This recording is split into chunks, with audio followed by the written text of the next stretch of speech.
Cảm ơn bạn đã ghé thăm kênh. Đừng quên nhấn subscribe để không bỏ lỡ bất kỳ khoảnh khắc nào bạn nhé.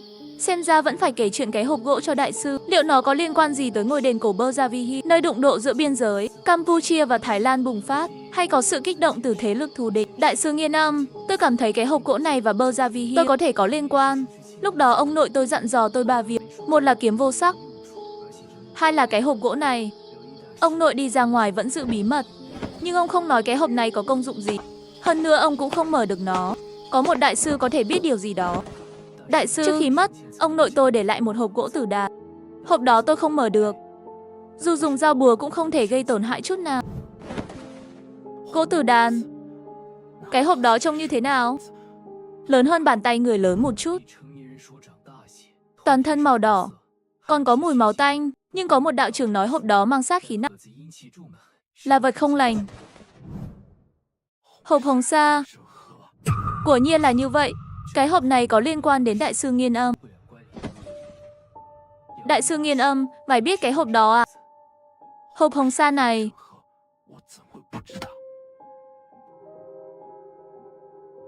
Sao ta lại không biết?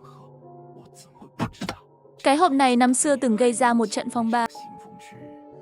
Tranh chấp lãnh thổ quanh đền cổ gần 100 năm. Leo thang chính trị và chủ nghĩa dân tộc. Ngoài ra, còn có máu thai của những đứa trẻ, là quan tài của kẻ vô danh cô độc, là tro cốt của người bị thiên tà ăn mòn. Được chế tạo thành vật hung hiểm, chết chóc và oán khí tích tụ không thể tiêu tan. Là vật cực kỳ đại hung.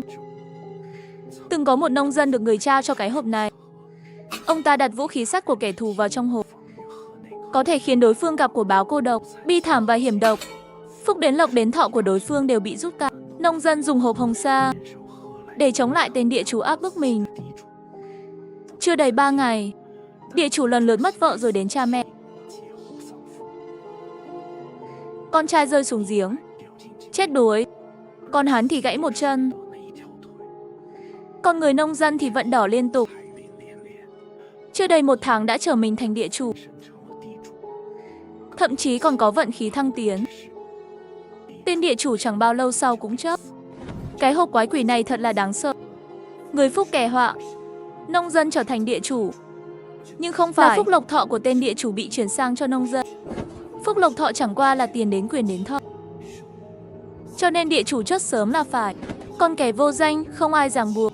Không cha mẹ, không con cái, tàn tật và cô đơn. Rồi đến khi chính mình chót đi, trong thời gian ngắn mà phải gánh chịu nỗi đau mất người thân. Thêm cả tàn phế. Ai có thể chịu nổi loại dày vò này? Cậu thấy câu chuyện tôi kể như thế nào? Tôi tuy đồng tình với sự phản kháng của người nông dân, nhưng tôi không đồng tình với hành động của ông ta. Để địa chủ diệt vong bằng cách lén lút thì nhà họ cũng suy bại. Còn người nông dân thì lại trở thành địa chủ mới. Tất cả chẳng thay đổi gì, chỉ là đổi người làm địa chủ. Trên đất lại thêm vài ngôi mộ, hoàn toàn vô nghĩa. Đúng là vô nghĩa thật. Đây chính là hồng sa. Dung vật đại hung như vậy chẳng thể thay đổi được gì. Vốn dĩ đã là tà vật, sao có thể nhận chủ được? Đại sư, vậy người nông dân kia sau đó ra sao? Kết cục của ông ta còn thê thảm hơn cả tên địa chủ. Hồng sa không phải người thường có thể mở ra, nhưng ta nghĩ ta có cách.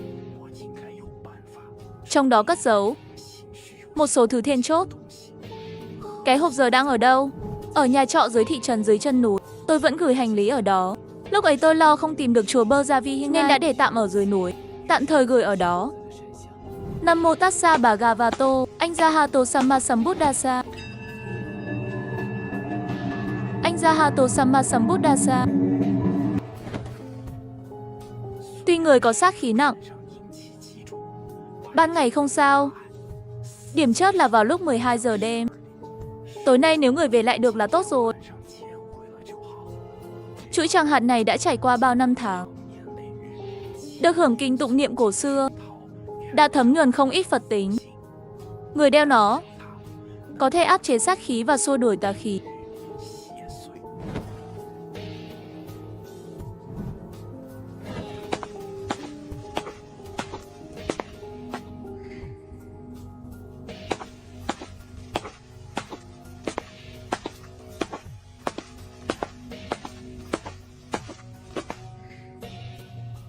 Ê, cậu về rồi à? Cậu cũng không nói ở mấy ngày, chỉ trả tiền một ngày. Tôi còn đang lo phải dọn phòng nữa. Ông chủ, thật ngại quá, hôm qua tôi có chút việc đột xuất nên không về. Tôi thu dọn đồ ngay đây.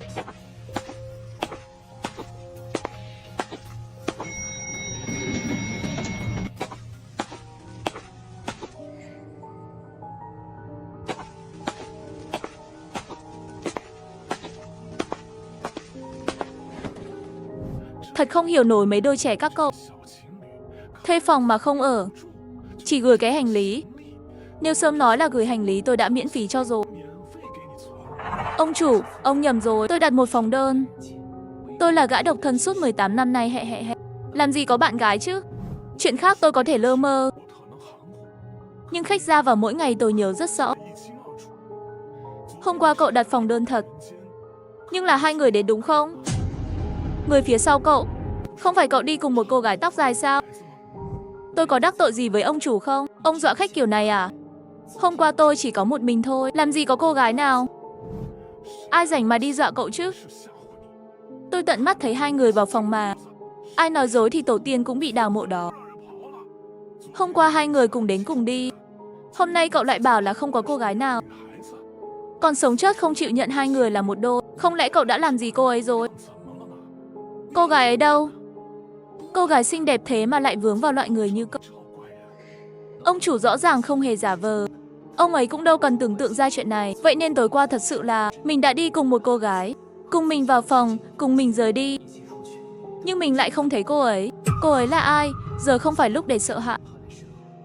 Phải quay lại chùa Bơ Gia Vi Hia mới là điều quan trọng.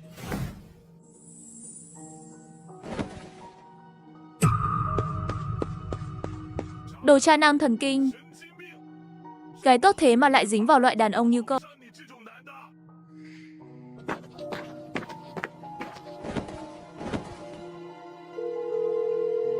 Bạch Nguyên, cháu đi đâu thế? Ba cháu và chị cháu đều ngất trong nhà đấy. Cháu đi đâu vậy hả? Mẹ cháu bị sao vậy? Chúng tôi cũng không biết. Là gì đi tìm mẹ cháu.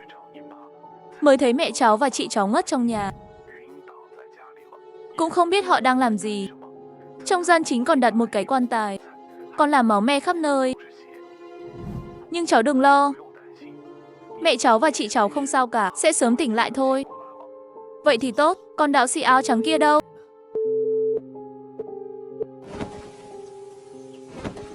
Tình hình đúng như ta dự đoán. Đạo sĩ áo trắng thất bại rồi. Chủ nhà trọ nói, cô gái đi phía sau ta có thể chính là hồn ma mà ta đã lập ước hẹn đám cưới ma. Tên đạo sĩ áo trắng đó 89 phần cũng gặp bất trắc.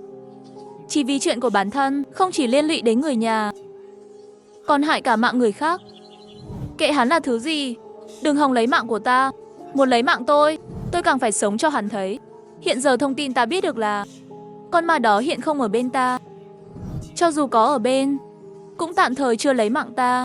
Nếu không thì hôm qua ta đã chết rồi. Dù có chạy đến chùa Bơ Gia Vi Hia, có lẽ nó đang đợi thời cơ, đợi đến lúc điểm tử khí phát tác. Này nhóc ơi. Bà ơi.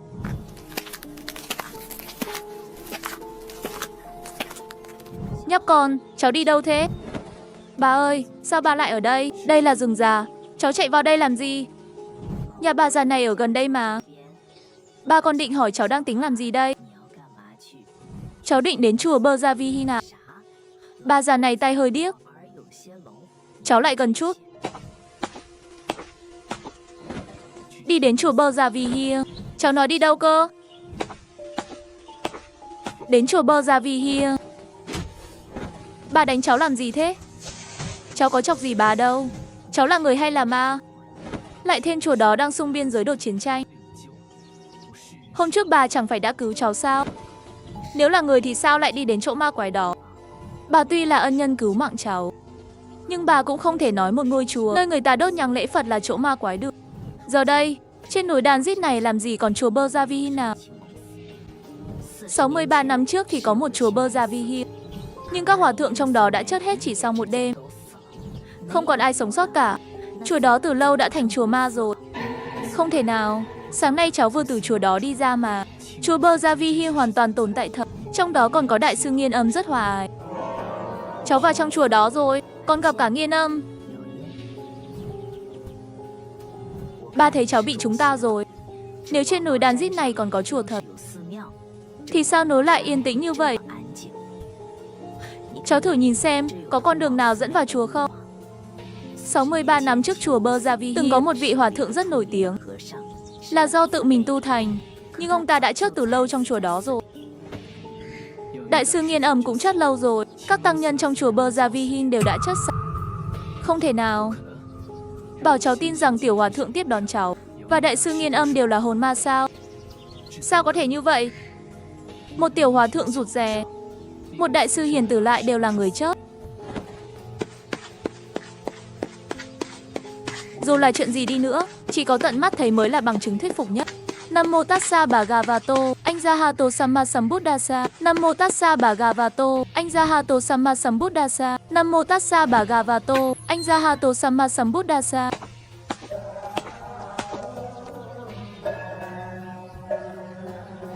Trong chùa chẳng thấy bóng dáng hòa thượng nào, nhưng bát hương lại đang bốc khói.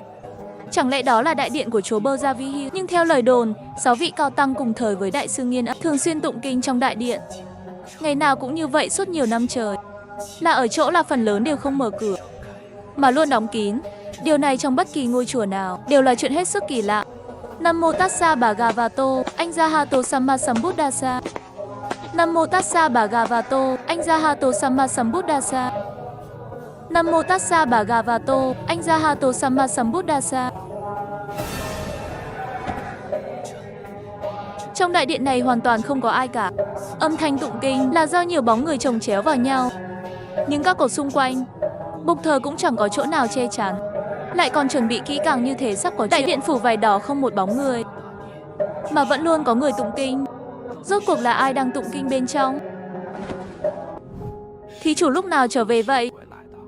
Vừa mới về, đang định tìm đại sư. Là ngài sao? Thứ gọi là Hồng Sa Diễn Sinh Hà, đã lấy được chưa? Lúc tôi đến thì nó vẫn còn trên xe. Làm xong việc thì đường lại quá xa, nhưng tôi đã gọi điện cho trung tâm nhận hành lý. Họ nói hộp đồ đó đang ở phòng xử lý sự vụ. Ngày mai tôi đến lấy là có thể mang về. Vậy thì làm phiền thí chủ quá rồi.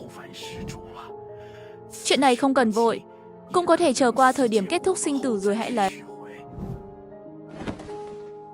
Hồng Sa Diễn Thánh Hà là thứ duy nhất trên người ta được Nghiên Âm coi trọng, cũng là thứ phi phàm duy nhất mà ta sở hữu. Ông nội từng căn dặn phải giữ gìn vật này thật cẩn thận. Thí chủ đã buông bỏ điều gì?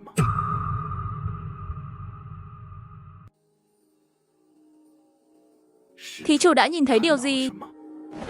Này, tôi vừa định vào tìm ngài đấy, thì bị đại sư gọi lại. Nghiên Âm lạnh lùng thật.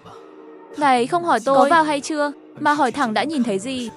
Cách hỏi kiểu nhảy cóc như vậy có thể khiến người ta rối loạn suy nghĩ, dù trong đầu đã chuẩn bị sẵn lời. Bị hỏi vậy vẫn có lúc bối rối, do dự, thậm chí để lộ sơ hở. 6 vị sư huynh của ta thường ngày vẫn tụng kinh trong đại điện. Các sư huynh không muốn bị người ngoài quấy rầy, vì có thể làm kinh động đến cổ Phật, cũng sẽ phá vỡ tâm thiền của họ. Vì vậy mong thí chủ đừng tùy tiện xông vào, cũng mong thí chủ đừng nghi ngờ gì cả. Bên trong đó làm gì có ai? Tất nhiên là vậy rồi, sao tôi dám quấy rầy các đại sư chứ? Nếu không phải để tìm ngài, thì tôi đã không dám tự tiện đi lung tung. À này, đại sư còn cơm không? Chạy cả buổi sáng vẫn chưa ăn gì, bụng đói meo luôn rồi. Ta đã bảo tăng sư giữ lại phần cơm chưa cho ngươi, vẫn còn trong nồi trong bếp đấy. Đa tạ đại sư.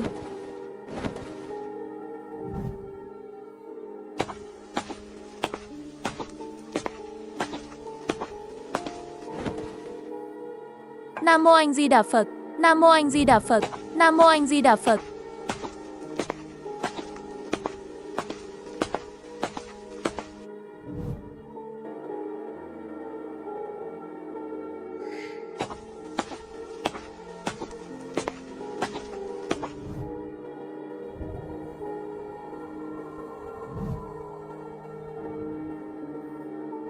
Giữa ban ngày ban mặt thế này mà chẳng thấy một vị tăng nào cả. Lúc ăn sáng, con thấy không ít nhà sư mà, ngay cả chú Tiểu cũng chẳng thấy bóng dáng đâu. Bà lão đó từng nói 63 năm trước các tăng nhân đã chết sạch chỉ sau một đêm. trong đó có cả đại sư. Không biết lời bà ấy nói có đáng tin không? Ai? Phiền phức thật. Giấy báo, đúng rồi, giấy báo. Cửa sổ trong thiền phòng dán bằng giấy báo. Nếu chùa Bơ Gia Vi Hi thực sự đã xảy ra chuyện 63 năm thì toàn bộ ngôi chùa không thể có dấu tích hiện đại. Trên báo chắc chắn có thông tin về thời gian.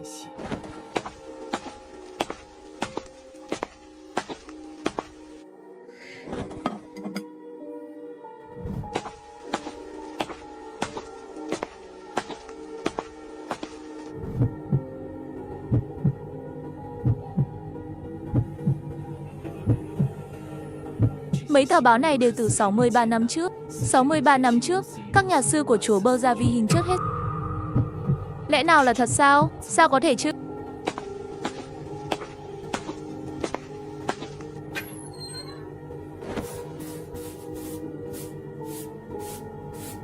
Những nhà sư này từ đâu chui ra vậy?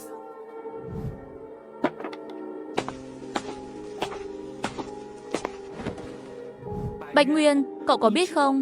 Các quyển sách đó ở đâu rồi? Lúc này tôi vào phòng, tìm một hồi mà vẫn không thấy. Làm sao tôi biết được? Không chừng bị đại sư Nghiên Âm ném vào lò đốt rồi cũng nên. À mà, sao lại không thấy đại sư Nghiên Âm vậy? Ai mà biết được chứ? Sư thúc quanh quẩn mấy chỗ đó suốt. Đi tìm thử xem sao, biết đâu đang lén trốn ở đâu đó cũng nên. À phải rồi, nhờ giúp tôi để ý quyển sách đó. Tốt nhất là giúp tôi lấy lại nó. Mang về đây. Quyển sách đó hiếm lắm đấy. Phải rồi, hiện tại nghi vấn có lẽ phải bắt đầu từ phía đại sư Nghiên Âm. Vẫn chưa có đột phá gì rõ rệt. Rốt cuộc là bà lão lừa tôi, hay là chùa Bơ Gia Vi Hi thực sự còn có sự thật khác? Nếu như chùa Bơ Gia Vi Hi thật sự có u hồn, vậy thì chính tôi lại thành vấn đề mất. Nam mô Tassa Bhagavato Anh Jahato Samma Sambuddhassa. Nam mô Tassa Bhagavato Anh Jahato Samma Sambuddhassa. Trong đại điện này chỉ có một mình đại sư Nghiên Âm. Nhưng tiếng tụng kinh phức tạp đó rõ ràng không thể là giọng một người. Phải tìm căn phòng gần đại điện nhất để ẩn náu. Nếu Nghiên Âm ra ngoài thì mình có thể phát hiện kịp thời.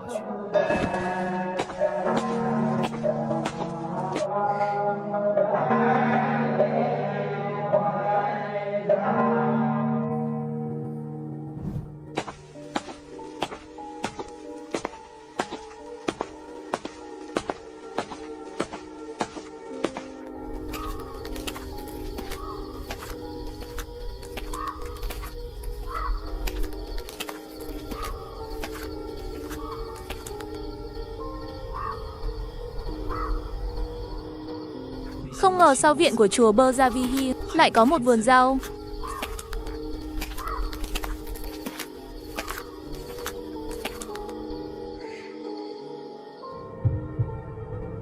Hình như trong tay ông ta đang cầm thứ gì đó.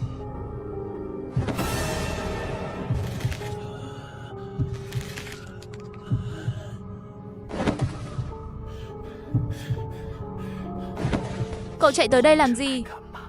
Tôi đang tìm đại sư Nghiên Âm, rồi thấy ông ấy chạy tới đây. Bị ma xui quỷ khiến nên cũng chạy theo. Sư thúc đã dặn là tuyệt đối không được tới khu vực này. Mau rời đi, nếu để sư thúc bắt gặp thì tiêu đời. Chờ chút, đợi chút đã.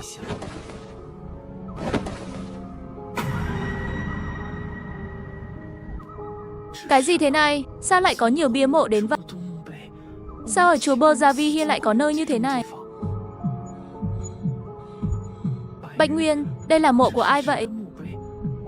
Trên đó ghi tên ai? Dựa theo tên ghi trên bìa mộ thì là của anh.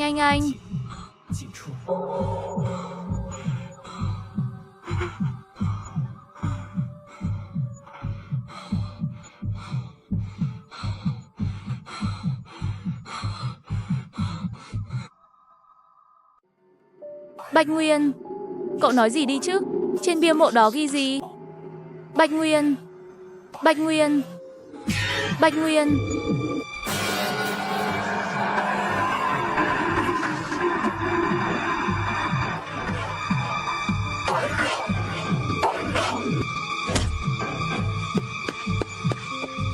Cút đi, Bạch Nguyên. Mẹ nó cái chùa Bơ Gia Vi Hi. Lúc đầu còn mơ hồ chút ít, giờ thì tôi chắc chắn rồi. Cái chùa Bơ Gia Vi Hi này đúng là chùa ma ư? Không chỉ chú Tiểu là ma, mà cả Nghiên Âm cũng vậy. Ngoài mộ của chú Tiểu an lạc, tôi còn thấy cả mộ của Nghiên Âm. Cái bia mộ trước mặt đó chính là của ông ta. Ông ta đang đốt hương cho chính mình.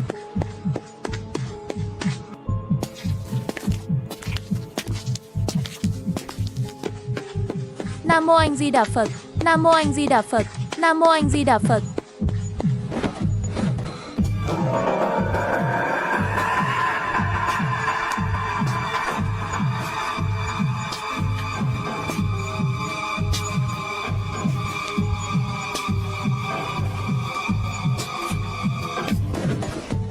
Bạch Nguyên, cậu định đi đâu vậy? Bạch Nguyên, mau xuống đi. Không cần mạng nữa sao? Di nhỏ chỉ vì muốn sống nên mới chạy trốn. Nhóc, đỡ lấy. Sao bà lão lại ở bên ngoài? Lấy thứ này. Rắc vào mặt bọn chúng.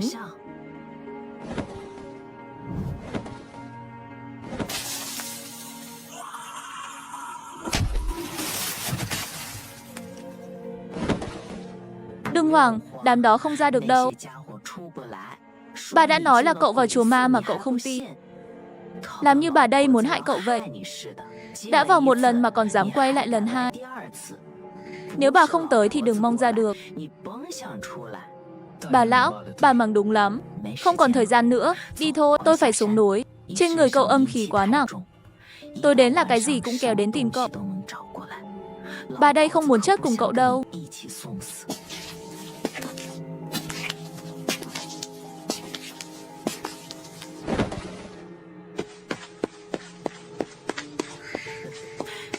Nhóc con, xem như cậu còn có chút lương tâm.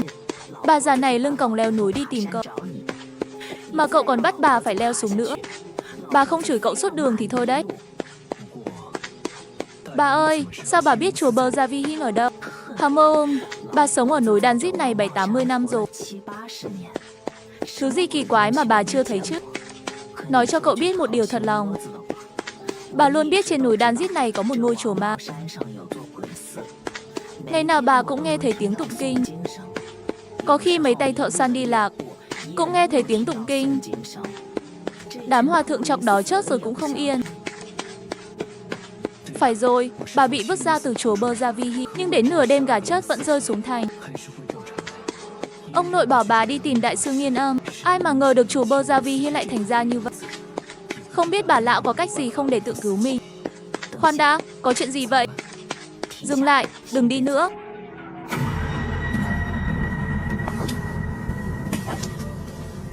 Tôi đã dừng lại rồi, ai lại chạy loạn thế kia? Đôi giày vải này tôi nhận ra, lúc trước ở cổng chùa Bơ Gia Vi Hinh đã gặp cô gái đó. Suýt nữa mất mạng rồi. Đám đồ dơ bẩn đó lại tìm đến rồi. Xem ra hắn đã nhắm vào cậu rồi, chạy cũng không thoát được nó, chỉ còn cách đối phó trước đã. Cậu mau cắn đầu lưỡi. Ngậm một ngụm máu. Máu đầu lưỡi người mang dương khí rất mạnh. Đối phó với mấy thứ bẩn thỉu này có tác dụng. Cậu nhất định phải nghe tôi dặn. Nếu phun sai chỗ thì cả hai ta xong đời. Được rồi, đợi lệnh của bà. Trong lòng âm thầm đến 5. Rồi phun về phía sau. Phun xong thì mặc kệ mọi thứ. Dù sau lưng có chuyện gì cũng không được quay đầu lại. Cúi đầu chạy một mạch.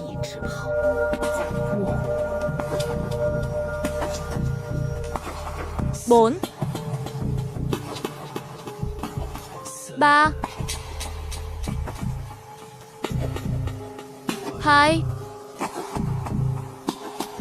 1. Nam Mô Tassa Bhagavato Anh Arahato Samma Sambuddhassa.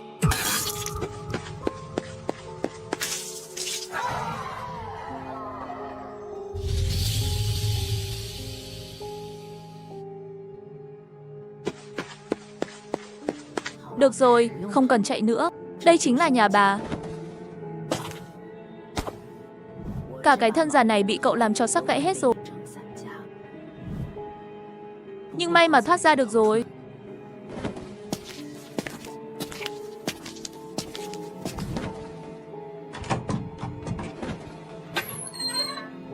Vào đi, trời tối rồi.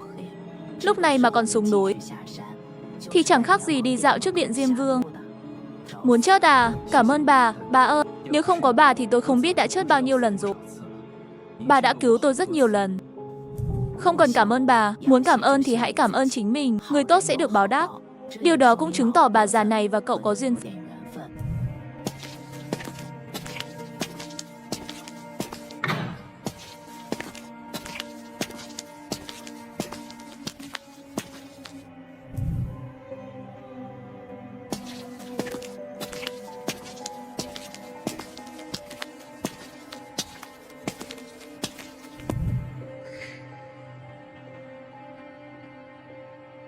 Xem ra đây là giường ngủ của tôi tối nay. Bà ơi, bà cũng chưa ăn cơm. Tôi vào bếp nấu chút gì đó ăn tạm.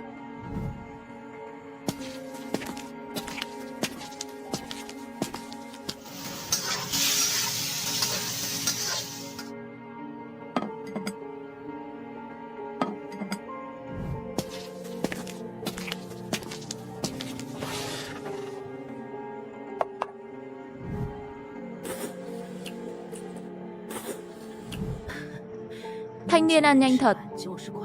Bà già này mới ăn được vài miếng. Bát của cậu chỉ còn lại nước canh sao? Bà ơi, chuyện là thế này.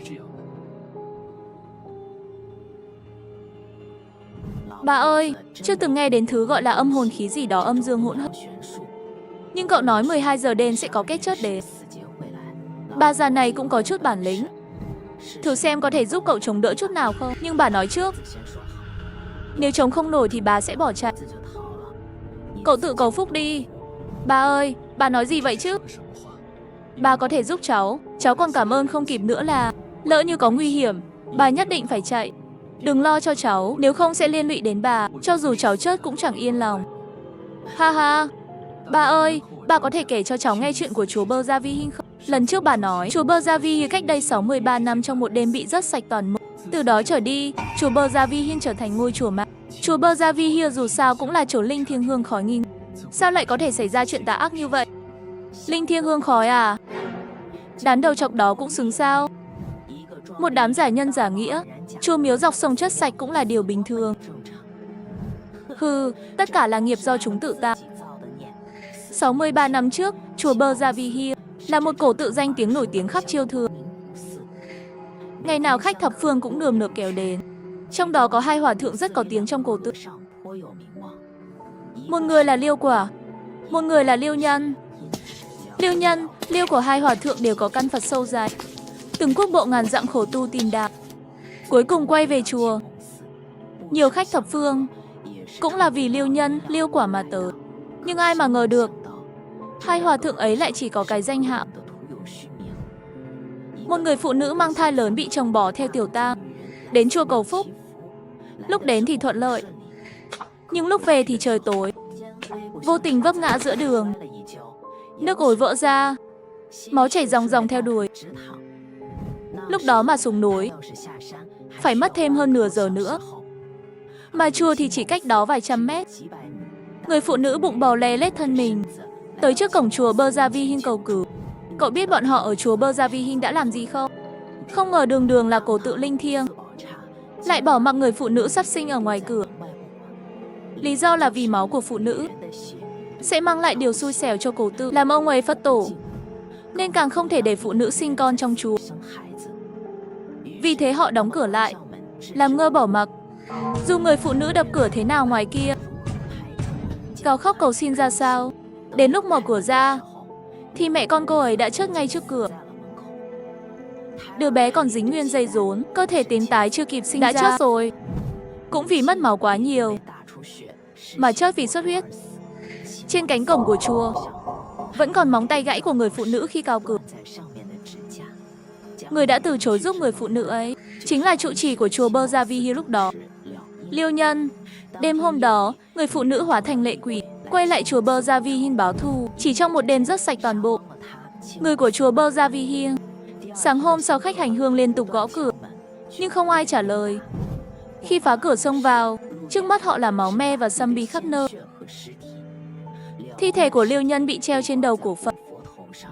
Trên thân cổ Phật dùng máu tươi của tăng nhân khắc lên bài văn tế bi thảm. Từ đó về sau, chùa Bơ Gia Vi Hinh không còn nữa, không còn khách hành hương. Đường lên chùa Bơ Gia Vi Hinh cũng dần bị thời gian vùi. Không biết có phải ông trời có mắt không? Mấy hòa thượng của chùa hình như không đầu thai được. Thường có người nghe thấy có tiếng tụng kinh vọng ra từ phía chùa. Đám hòa thượng đạo mạo giả dối này hại chết 2 mạng người. Chúng không có mặt mũi nào đi đầu thai. Không ngờ chùa Bơ Gia Vi Hia lại có nghiệp của như vậy. Một bi kịch xảy ra 63 năm trước lại tạo nên một bi kịch khác. Nhưng oán khí của người phụ nữ đó thật quá sâu nặng. Chỉ trong một đêm, quét sạch toàn bộ người trong chùa Bơ Gia Vi Hia. Chẳng trách sau vườn rau của chùa Bơ Gia Vi Hia lại có nhiều bia mộ như vậy. Nếu những bia mộ đó là của người chùa Bơ Gia Vi Hia, thì ai là người dựng bia cho họ?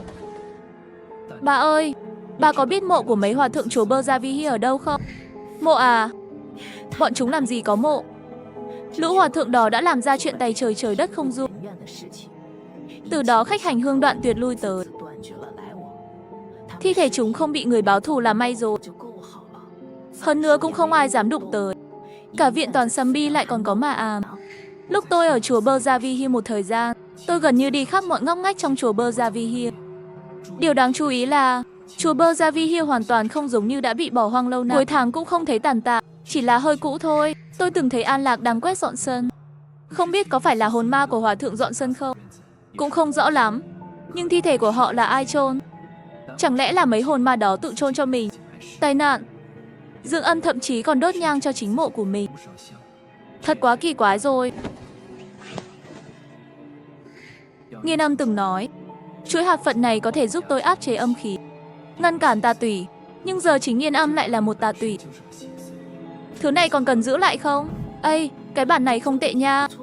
Còn phát sáng nữa chứ, để bà lão xem thử.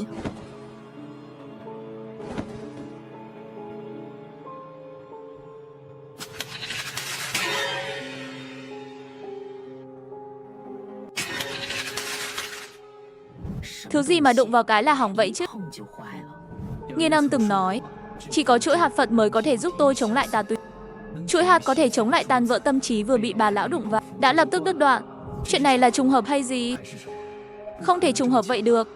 Dù gì thì chuỗi hạt này cũng là vật từ 63 năm trước. Đứt rồi cũng là chuyện bình thường mà.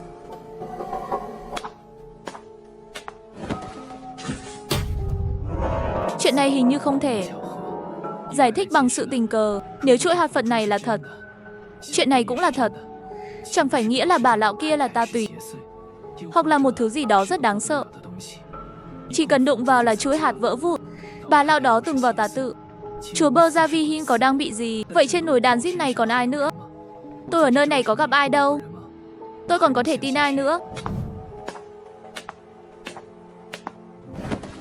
Trời đêm nay lạnh quá, tránh bị cảm lạnh. Cảm ơn bà lão. Bây giờ dù bà lão là người hay là ma, ít nhất hiện tại bà ấy không hại tôi. Nếu muốn hại tôi, lúc ở trạm xe buýt Chiêu Thành bà ấy đã không nhắc tôi đã chết rồi còn gì. Ngủ một giấc cho tỉnh táo đã. Mọi chuyện như mạng nhện, dần dần trải ra từng chút một, mà lại không thoát khỏi điểm then chốt. Điểm then chốt. Không đúng, không đúng.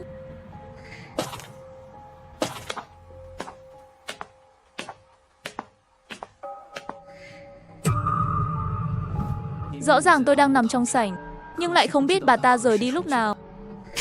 Đáng chết, sớm nên phát hiện ra rồi. Rõ ràng như thế mà, nửa đêm trong rừng sâu thế này, một bà lão gần đất xa trời lại đột nhiên biến mất. Nói thế nào cũng không hợp lý. Bà ấy vốn dĩ không thể dùng lẽ thường để xét. Bà lão mặc áo hoa đó hoàn toàn không phải người. Bà ấy chính là lệ quỷ năm xưa rớt. Cả ngôi chùa Bơ Gia Vi Hia, từ đầu đến cuối, những gì bà ấy kể chính là câu chuyện của mình. Nam Mô Tassa Bhagavato. Anh Jahato Sammasambuddhasa. Có lẽ tôi đã điên rồi. Điên không nhẹ chút nào. 12 giờ, nút chốt sẽ xuất hiện. Nửa đêm rồi mà tôi còn chạy ra ngoài.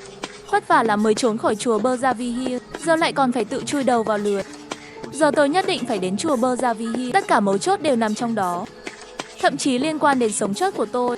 Chỉ cần chậm một bước, chưa chắc thật sự không còn cách giải nữa. Bà lão đó chắc chắn là đi rớt đại sư Nghiên Âm. Bảo sao chuỗi hạt Phật bị bà ấy đụng vào là đứt. Các tăng nhân trong chùa Bơ Gia Vi Hia bị bà rớt, trở thành hồn ma lưu lại trong chùa. Các tăng nhân gần đó cũng đều là ma, nhưng có một người không phải, đó là Yêu Ư. Hắn vừa là cá, vừa là tà tùy.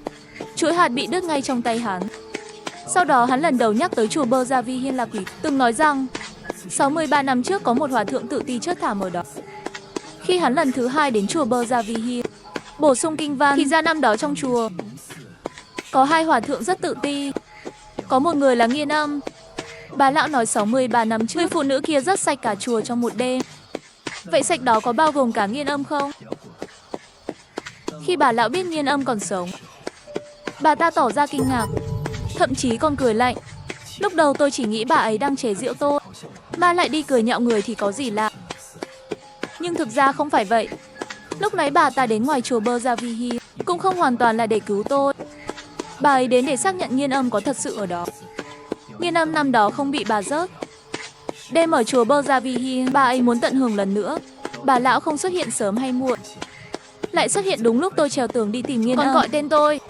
Rồi bà lão mới xuất hiện. Giờ bà chắc chắn là đang đi rớt đại sư Nghiên Âm.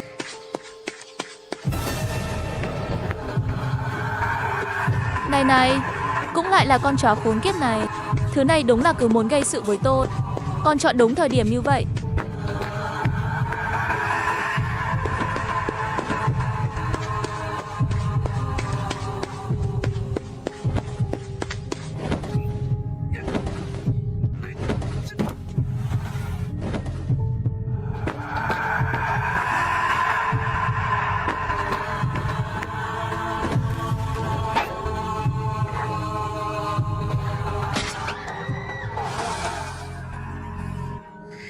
Xem ra chuỗi hạt Phật này vẫn còn tác dụng. Không nghe thấy tiếng bước chân sao?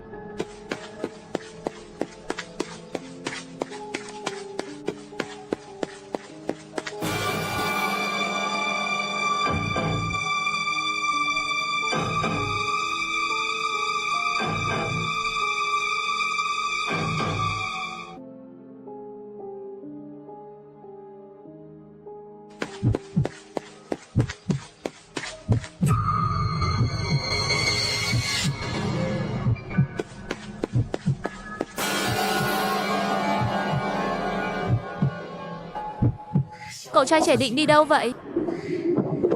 Cậu trai trẻ đến nhà ta ở trọ đi, vai còn chắc lắm.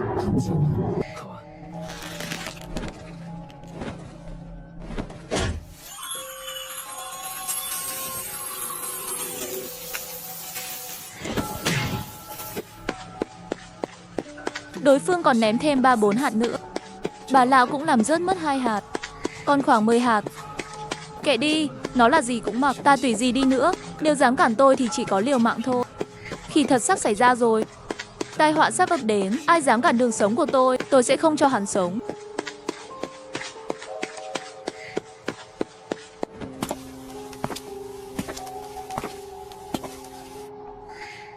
Ngôi chùa này sao yên tĩnh lạ thường? Chẳng lẽ chuyện không mong muốn đã xảy ra rồi?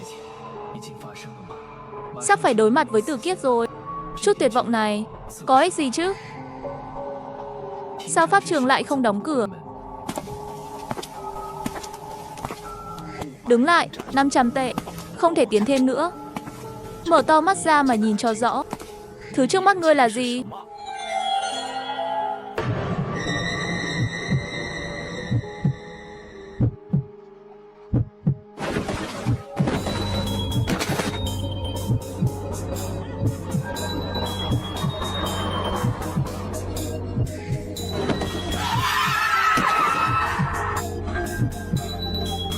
Trước mắt tôi hoàn toàn không phải là sân chùa, mà là một vũng nước đen sâu đầy oán khí. Ma nào biết nó sâu bao nhiêu? Đạo trưởng áo trắng. Trước đó tôi cứ tưởng đạo trưởng đã chết thảm rồi, không ngờ lại xuất hiện ở đây. Bạch Nguyên, huynh làm tôi sợ muốn chết. Tôi cố tình quay về để giúp cậu. Không ngờ vừa đuổi đến nơi, đã thấy cậu đi về phía vũng nước kia. Cậu suýt nữa thì bị thứ trong vũng đó kéo xuống, thành cái xác ngâm nước rồi.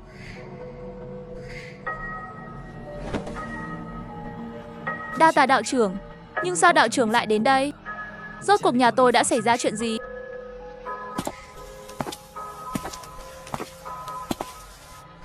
Nói ra thì dài lắm. Không ổn, mau chạy.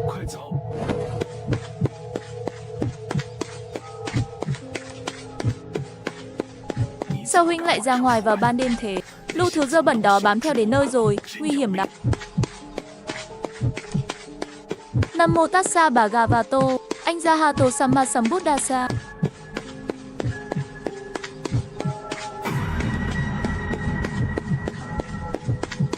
Ban đầu đạo trưởng áo trắng xuất hiện đã rất kỳ lạ. Ông ấy chưa từng đến núi Danzit, cũng không quen đường núi. Sao có thể tìm được tôi chuẩn đến vậy? Thì ra là đôi giày này giở trò. Đạo trưởng, đạo trưởng.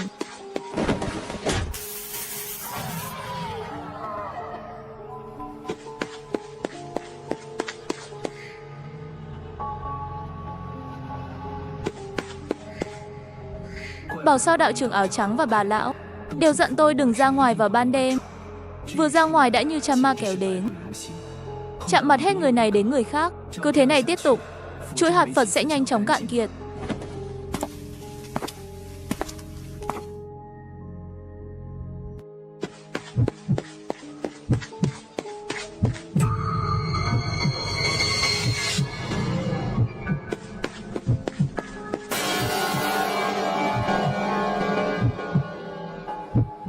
Cậu trai trẻ định đi đâu vậy? Cậu đến nhà tôi chơi một chuyến nhé. Đơn giản thôi mà.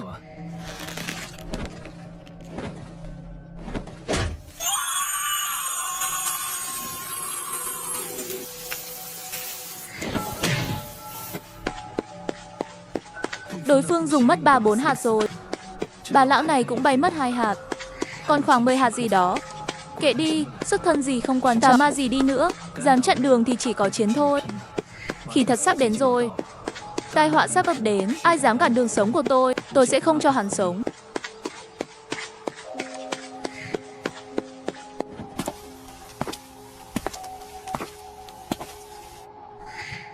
Ngôi chùa này sao yên tĩnh lạ thường, chẳng lẽ chuyện không mong muốn đã xảy ra rồi? Sắp phải đối mặt với tử kiếp rồi.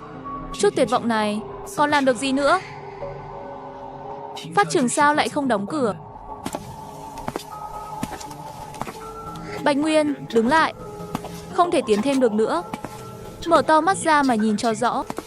Thứ trước mắt ngươi là gì?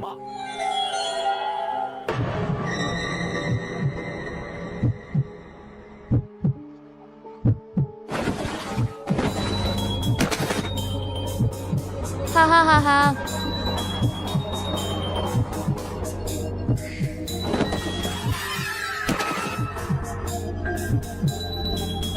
Trước mặt ta đâu phải là chùa Bơ Gia Vi Hi, mà là một vũng nước đen sâu chứa đầy oán khí. Ma nào biết sâu bao nhiêu. Đạo trưởng áo trắng. Trước đó ta cứ nghĩ đạo trưởng áo trắng đã chết thảm rồi. Không ngờ lại xuất hiện ở đây. Bạch Nguyên, huynh làm ta sợ chết khiếp.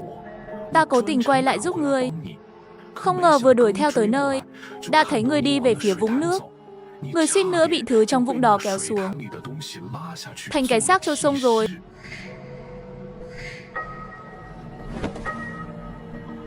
Đa tạ đạo trưởng, nhưng đạo trưởng sao lại đến đây? Rốt cuộc nhà ta đã xảy ra chuyện gì?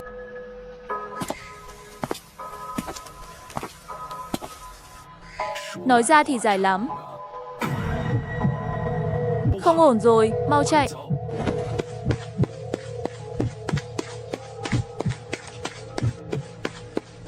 Sao người dám ra ngoài vào ban đêm? Lũ bẩn thỉu đó đuổi đến nơi rồi, nguy hiểm lắm.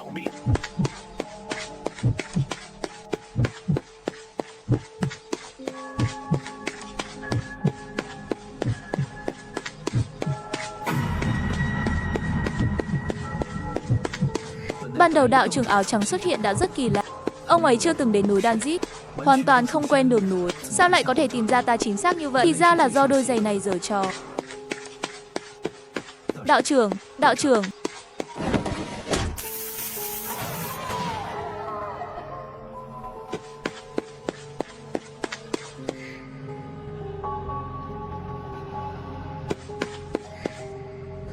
Bảo sao đạo trưởng áo trắng và bà lão đều dặn ta đừng ra ngoài vào ban đêm. Vừa ra khỏi nhà liền gặp cả cha ma quỷ. Gặp hết kẻ này đến kẻ khác. Cứ tiếp tục thế này, chuỗi hạt Phật chẳng mấy chốc sẽ cạn sạch.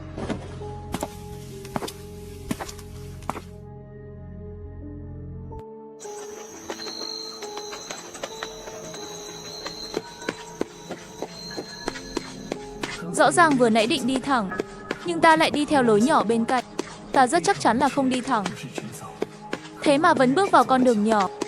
Giống như chân ta không nghe theo lệnh của ta nữa.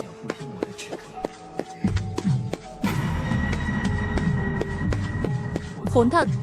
Cái thứ chết tiệt này đuổi theo từ lúc nào vậy? Đôi giày này sao lại lên chân ta được?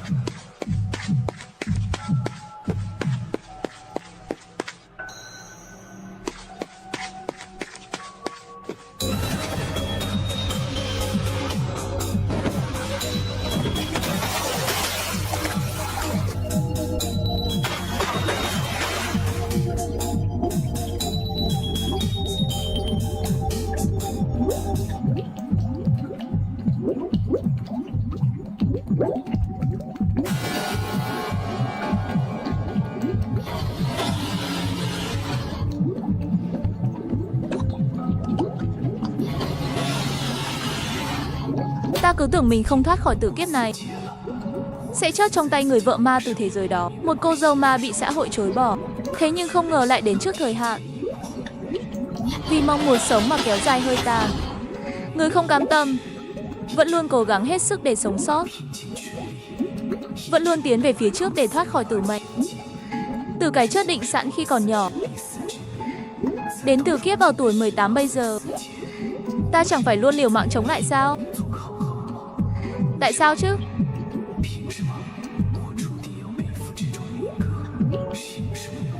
Tìm ngàn năm, những chuyện rối ren trần thế chỉ bằng chớp quách cho xong. Ngươi từng tự phản tính chưa?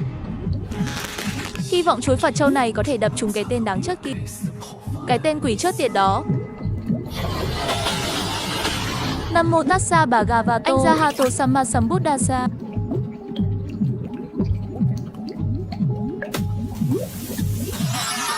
Nam mô Tassa Bhagavato Arahato Samma Sambuddhassa.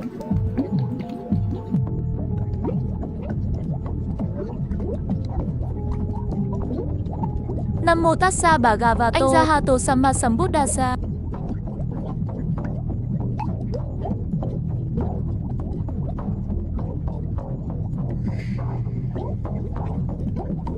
Xin nữa thì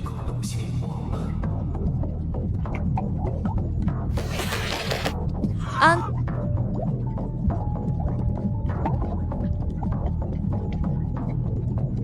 Nam mô Tassa Bhagavato Arahato Samma Sambuddhassa.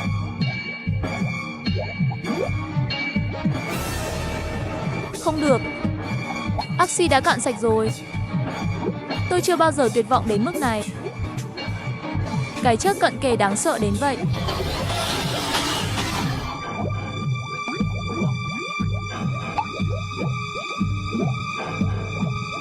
Pháp bảo duy nhất trên người tôi chính là chuối Phật châu đó. Nhưng bọn chúng đâu có ngu, không thể cứ liên tục bị chuối Phật châu đánh trúng mãi được. Cũng chẳng có cảm xúc gì trước sợi tóc tôi. Chúng chỉ muốn mạng của tôi mà thôi.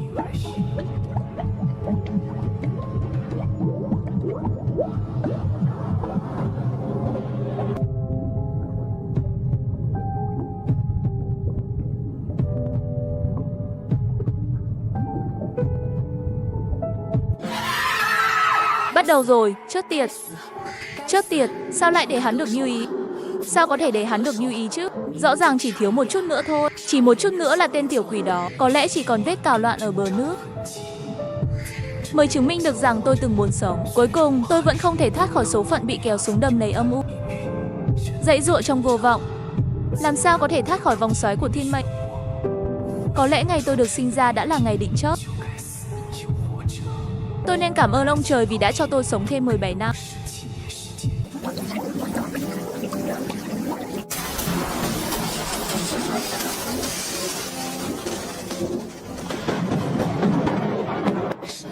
Cái gì vậy? Rốt cuộc đây là thứ gì?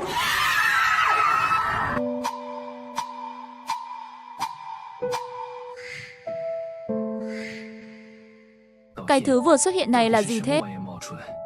Đó là gì vậy?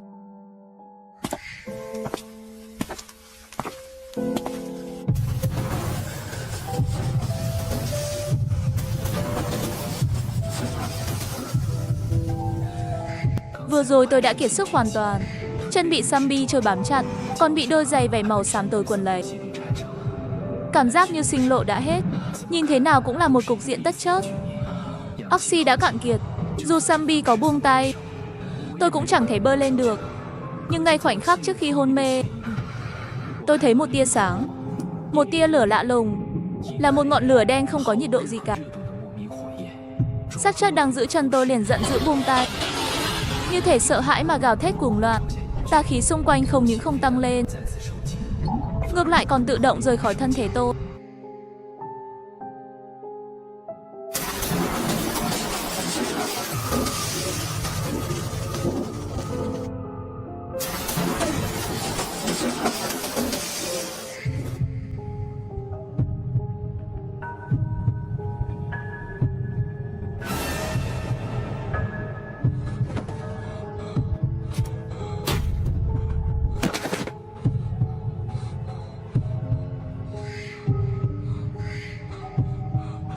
Chuyện gì vậy? Tại sao mắt tôi lại thành ra thế này? Người bình thường làm sao có dáng vẻ như vậy? Là bệnh sao? Chưa từng nghe thấy bệnh gì như thế cả. Hơn nữa lại biến đổi không dấu hiệu, giống như ngọn lửa kia đột nhiên xuất hiện chẳng lý do. Chẳng lẽ tôi đã chót rồi? Nhưng mắt người chót cũng không phải thế này. Chuyện quái lạ trên người tôi đến giờ đâu có ít. Lũ ma đó chẳng phải cũng đủ kỳ quái rồi sao? Bây giờ thánh chỉ là quan trọng nhất, vẫn còn việc chính. Bị cái ao này cùng đôi giày rách này kéo dài bao lâu rồi? Không biết bà lão có gặp chuyện gì không?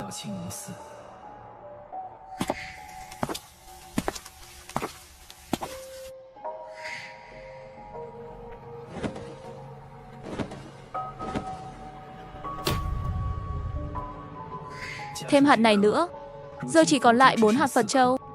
Lúc ở trong nước đã lãng phí không ít. Chỉ mong trên đường không gặp thêm giày hay mấy thứ như bà lão trong đầm nữa.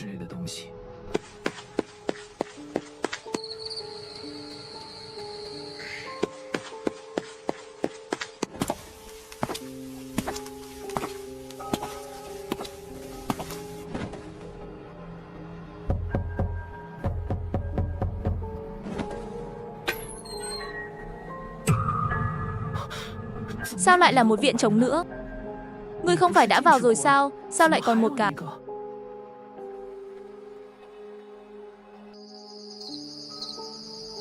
Ngươi chưa tỉnh ngủ à? Hay là cố tình đùa giỡn ta?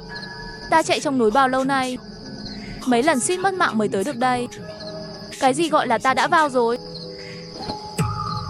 Không ổn, là bà lão. Bà ta đã biến thành hình dạng của ta rồi. Ngươi còn chưa trả lời câu hỏi của ta. Rốt cuộc ngươi là ai? Tại sao lại giả mạo thành Bạch Nguyên? Trong chùa Bơ Gia Vi Hinh đã có một Bạch Nguyên vào rồi, giờ lại thêm một người nữa. Ngươi tự thấy mình qua mặt được sao? Đừng đùa nữa, ta đoán hắn mới là thật. Ngươi là đồ giả. Ngươi mới là Bạch Nguyên. Con mắt phải của ngươi là người sao? Thứ gì cũng dám vào Bơ Gia Vi Hi bảo sát. Cho dù bọn ta đã hóa thành linh hồn, cũng tuyệt đối không để tà ác như ngươi xâm nhập. Không sợ Phật tổ tiêu diệt ngươi sao? Chuyện này xảy ra bất ngờ, không kịp giải thích nữa. Đại sư đang gặp nguy hiểm, mau cho ta vào đi. Chúng ta từng cùng nhau xem sách cấm còn gì, cùng nhau lẻn vào vườn rau. Ta còn bị người đánh cho suýt chết. Đến thế mà ngươi còn không nhận ra ta. Tiểu Hoàng Thúc, nếu không phải ngươi, sao ngươi biết chuyện của Tiểu Hoàng Thúc? Không đúng, không đúng, ngươi mới là Bạch Nguyên. Vậy tên kia là ai? Chớp tiệt, là tên tăng đó, là tên tà tu đó. Hắn muốn gọi sư thúc tổ. Ngươi nói gì? Ngươi biết rõ mà. Chính là tên tà tu đó. Bao năm nay hắn luôn muốn rớt sư tổ. Đó là nơi Phật môn khai hoang, tâm hồn đen tối thì không thể bước vào, trừ phi người bên trong chủ động mở cửa. Không ngờ hắn lại giả mạo thành ngươi. Ta còn mở cửa cho hắn. Ngu quá, thật sự ngu chớt mất. Thì ra là vậy. Bà lão không phải là không biết, Nghiên Âm đại sư đang ở trong chùa Bơ Gia Vi Hi, mà là hắn không thể vào được, không có cách nào ra tay. Vì vậy hắn cứ lang thang trong núi sâu không người này. Hắn vẫn luôn nhắm vào Nghiên Âm đại sư. Lần trước hắn xuất hiện ngoài chùa Bơ Gia Vi Hi cũng không phải đơn giản là cứu ta, mà là để tạo cơ hội ra tay. Tên tà tu như bà lão này không thể tự ý hành động, trừ phi có người mở cửa cho hắn. Tất nhiên chùa Bơ Gia Vi Hi sẽ không mở cửa cho hắn, nhưng đổi thân phận thì lại khác. Hắn cho ta ở nhà hắn, rồi thừa cơ mượn danh ta để vào chùa Bơ Gia Vi Hi. Thảo nào Nghiên Âm đại sư nói chùa Bơ Gia Vi Hi đóng hết lối ra, không ai được phép ra ngoài. Kẻ gây rối trong viện trống chính là bà lão. Muốn lấy mạng Nghiên Âm đại sư, chẳng phải cũng là muốn giết ta sao? Đêm nay còn có kiếp nạn nữa. Bà ta vào đây từ khi nào? 10 phút trước. Có lẽ giờ đang ở trong thiền phòng.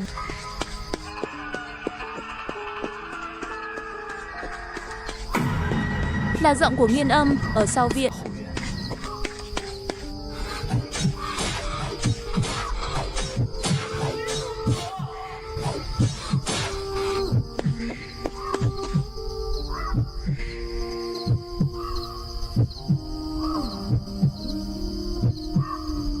Cuối cùng ngươi cũng biết rồi sao, ư nhóc con? Chuyện này không liên quan đến ngươi. Ngươi cũng không tệ. Ta không muốn giết ngươi.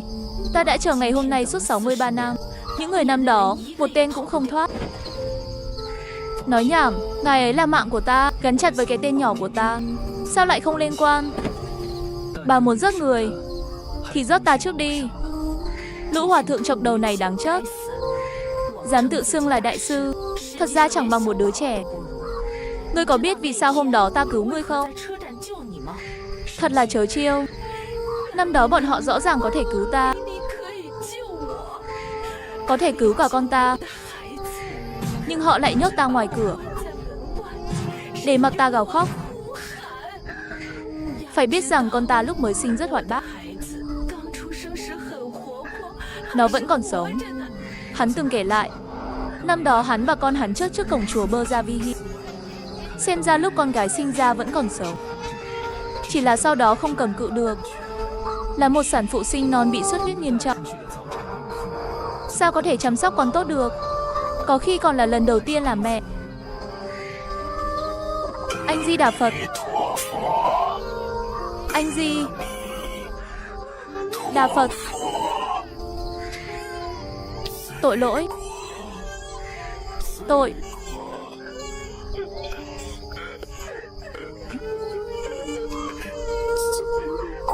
Lỗi.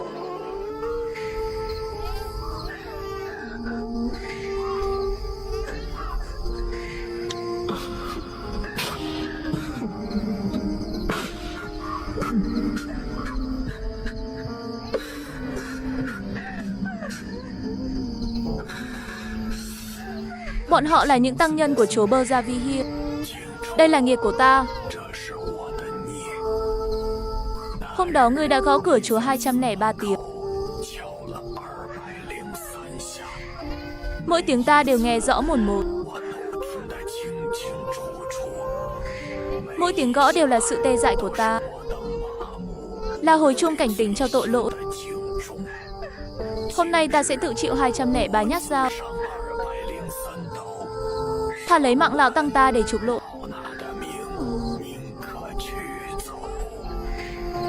Những vết thương trên người đại sư Nghiên Âm đều là do chính ông tự làm ra. Trong số đó ít nhất có 7-8 phần là tự thương. Đã hao tâm tổn sức như vậy, Nghiên Âm đại sư dù bị thiêu đến mức đó vẫn có thể giữ được tỉnh táo, thậm chí còn muốn tự sát. Nếu Nghiên Âm đại sư thật sự tự tổn thương bằng dao thì đâu cần người khác giết ông ta nữa, đặc biệt là để giết tôi. Ông ấy vốn không phải là Nghiên Âm. Nghiên Âm đại sư đã chết từ 63 năm trước rồi.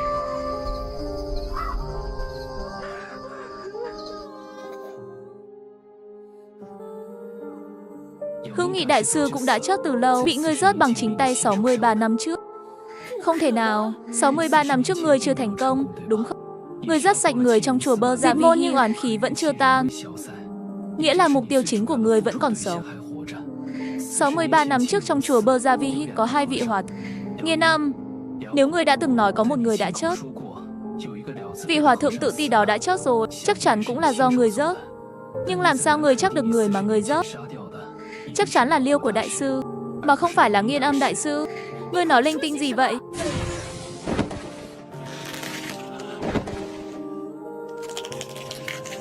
Ngươi nhìn kỹ tấm bia mộ phía sau ngươi đi. Nhìn rõ dòng chữ khắc trên bia mộ đó.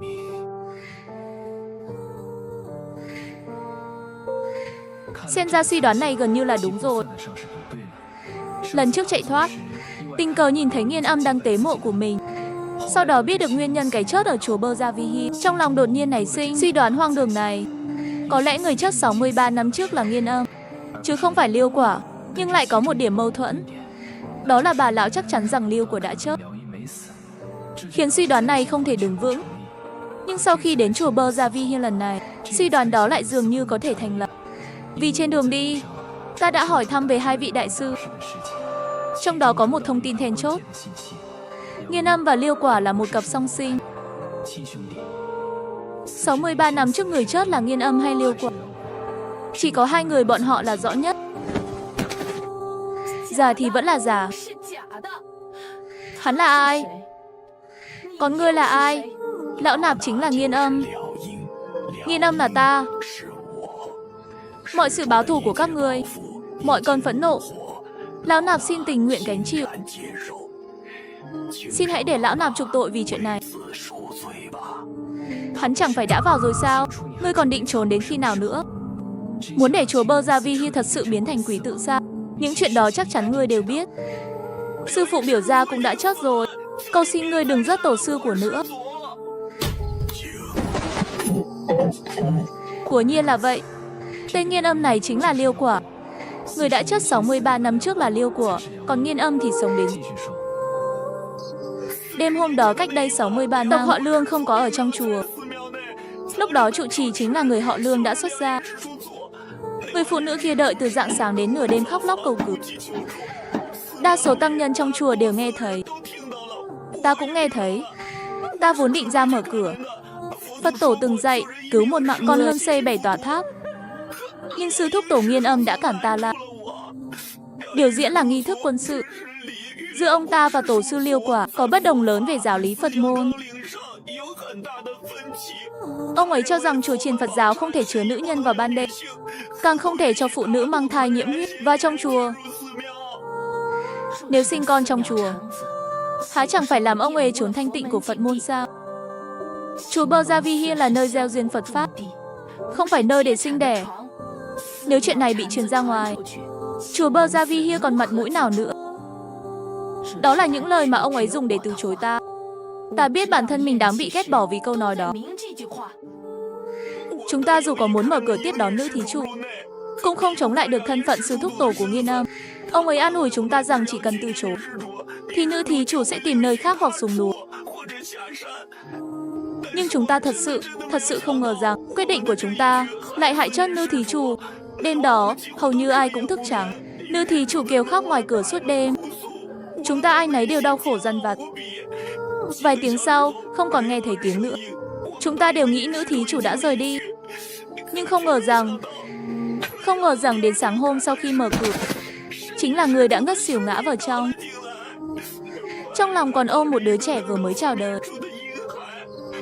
Lúc chúng ta mở cửa ra, đứa trẻ đó đã không còn thở nữa. Khoảnh khắc ấy, tất cả chúng ta đều chốt lặng, đều bị dọa cho sợ hãi tột độ, thậm chí không phân biệt nổi nam nữ nữa. Những vết cào đầy máu và dấu vết lá cờ đỏ khi xưa, móng tay gãy còn cắm sâu trên cánh cửa. Nỗi đau ấy thật khó tưởng tượng nổi. Người đã dùng đến giọt máu cuối cùng để nhuộm đỏ cả mặt đất trước cửa chùa. Cái chết của nữ thí chủ có liên quan đến tất cả chúng tôi. Không ai trong chúng tôi có thể trốn tránh trách nhiệm. Không ai là vô tội cả. Dù nữ thí chủ có phải do khó sinh mà mất, không truy cứu đến chúng tôi, thì trong lòng chúng tôi cũng biết tội lỗi. Là chùa Bơ Gia Vi Hi đã hại chết nữ thí chủ, cũng hại chết cả đứa bé của cô ấy. Ngày hôm đó còn có một người thấy sự việc, chính là người lo liệu hậu sự. Người lo liệu hậu chỉ liếc qua là biết cái chết của nữ thí chủ bất thường. Hơn nữa còn nói ra mấy lời tiễn biệt. Oán khí ngấm vào xương tủy, chết mà không nhắm mắt, hồn lìa khỏi xác, tất sẽ khiến máu nhuộm nửa trời. Trời ơi, quả là chẳng hiểu chuyện gì đang xảy ra. Nhưng chùa các người sắp gặp đại họa rồi đó.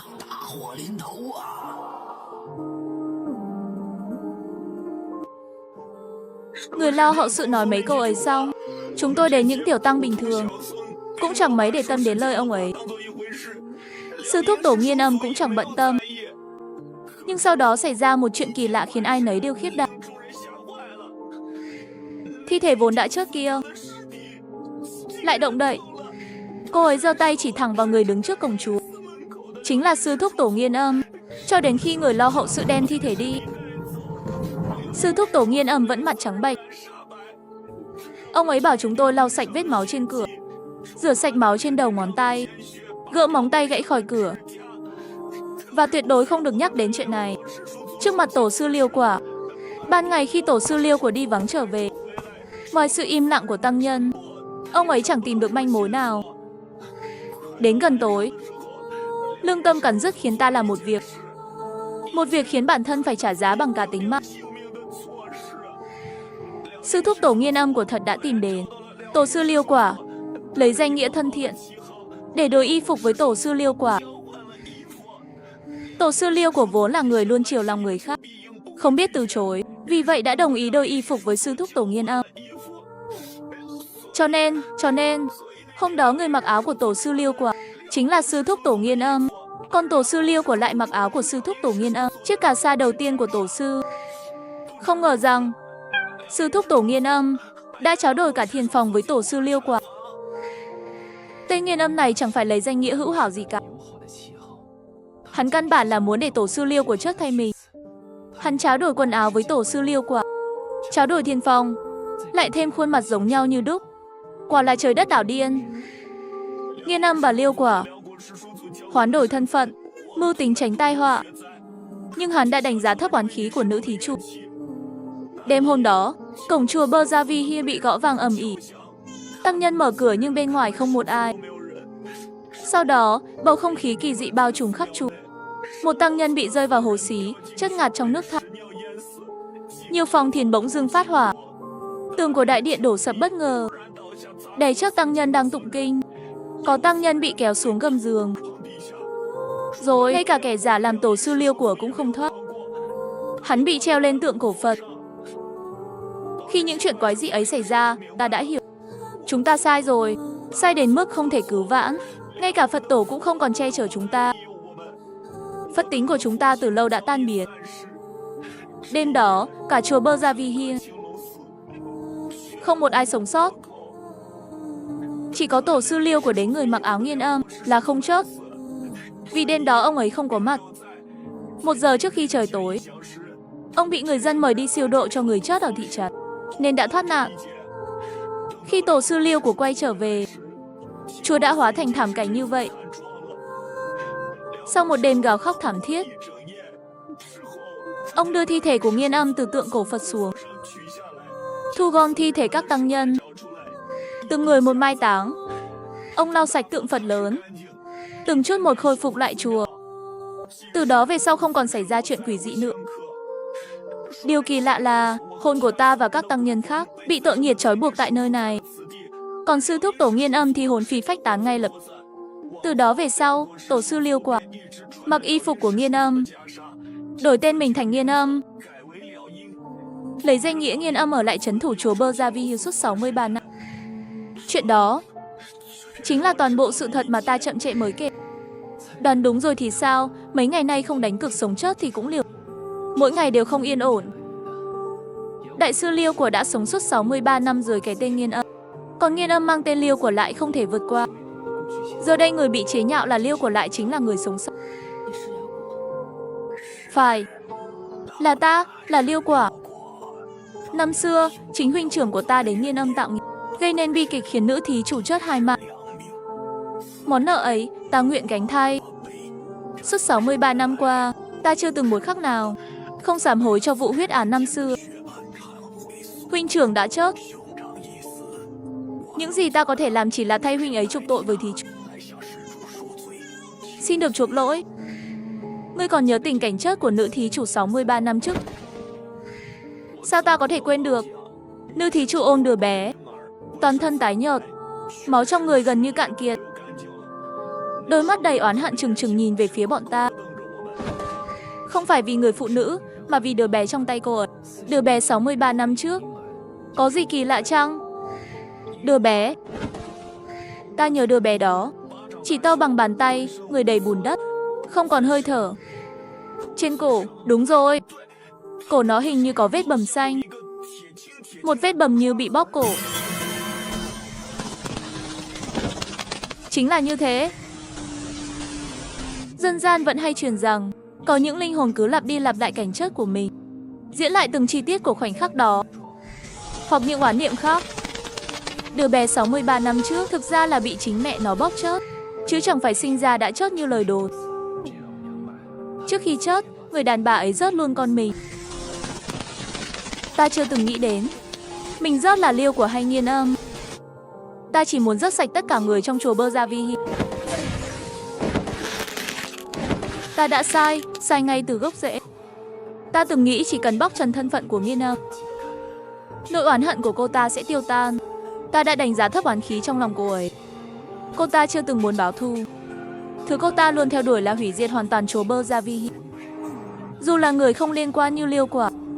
Khi chết, thi thể của cô ta chẳng nhằm vào nghiên âm, mà là nhằm vào cả chùa Bơ Gia Vi Hi đứng sau lưng hắn. Cô ta đã bóp chết đứa con ngay trước lúc lề đời.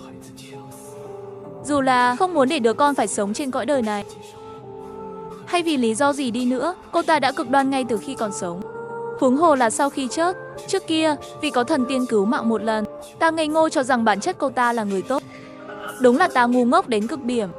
Đã ngu ngốc nghĩ rằng chỉ cần hóa giải oán hận mấy chục mạng người của một hồn ma. Giờ thì xem ra, cô ta cũng không định tha cho ta nữa rồi. Nhưng cũng may là ta vẫn còn một lá bài tẩy cuối cùng. Sắp đến rồi, sắp đến rồi. Cùng nhau đi đời nhé.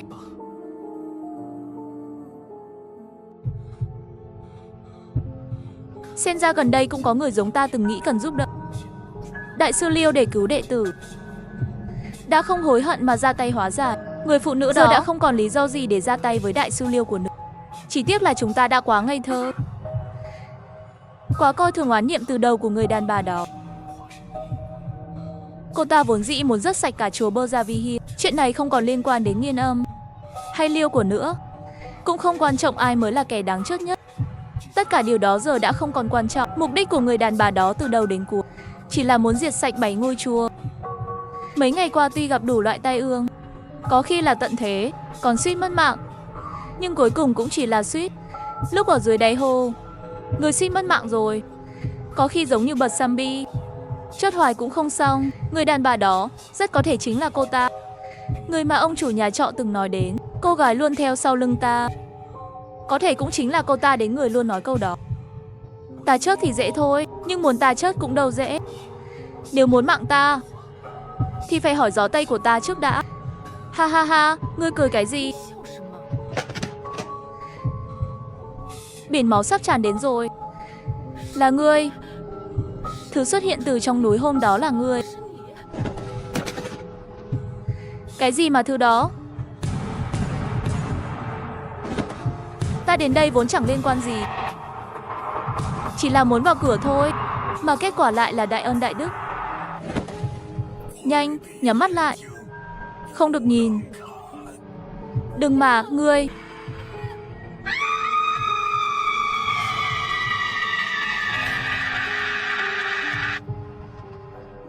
Khóa định hôn sinh tử đến rồi. Tuyệt đối không được mở mắt, càng không được hành động bừa bãi. Từ giờ trở đi, mọi chuyện ngươi phải nghe theo lệnh ta. Dù bên ngoài có tiếng gì cũng đừng để tâm. Cho dù trời có sập cũng không được quan tâm. Dù ngươi có nghe thấy âm thanh gì đi nữa, bất kể là âm thanh gì, tiếng nói của ai cũng tuyệt đối không được nghe theo. Tuyệt đối đừng quan tâm.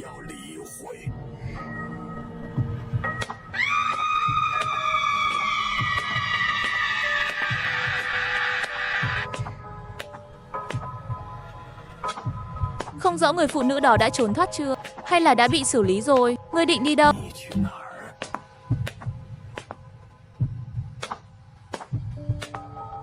Là giọng của đại sư Liêu. Đại sư Liêu đang gọi ta từ phía sau. Vậy thì người đang dẫn ta đi lúc này là ai? Dừng lại, ngươi đi đâu thế? Giới đã đến rồi, ngươi không thể đi, sẽ mất mạng đó. Chỉ khi ở lại bên ta mới có thể cứu được ngươi. Đừng dừng lại, mau đi tiếp. Đừng để ý đến bất cứ điều gì.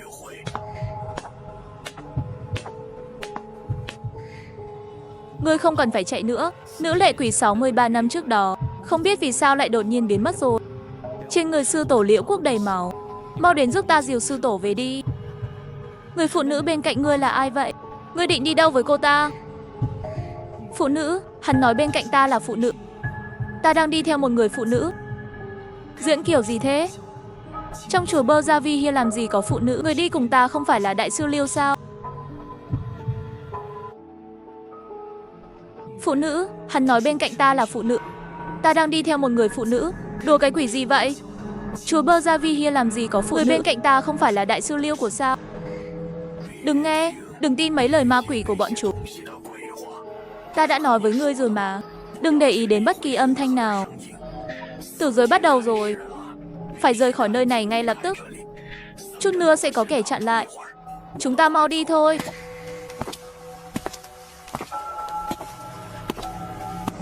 Đứng lại, không được đi.